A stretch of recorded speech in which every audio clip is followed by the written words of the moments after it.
इस तरह की भयावह कोरोना महामारी में जहां हर व्यक्ति अपने अपने तरीके से लोगों की मदद कर रहा है और लोगों को जागरूक कर रहा है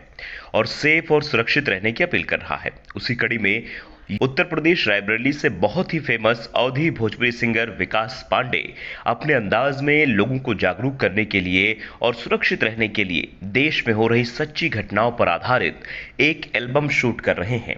जो बहुत जल्द आप सबके बीच होगा, जिसका नाम है हर कोई मौत की लाइन में खड़ा है। इस एल्बम में गीत व संगीत गौतम राज अवधेश जी दे रहे हैं, परिकल्पना अनुराग प्रशांत सिंह शुभम द्विवेदी कवि जी कर रहे हैं। और यही नहीं, इसके पहले भी भारत चीन विवाद पर होने वाले टिकटॉक को बैन कर दिया गया था,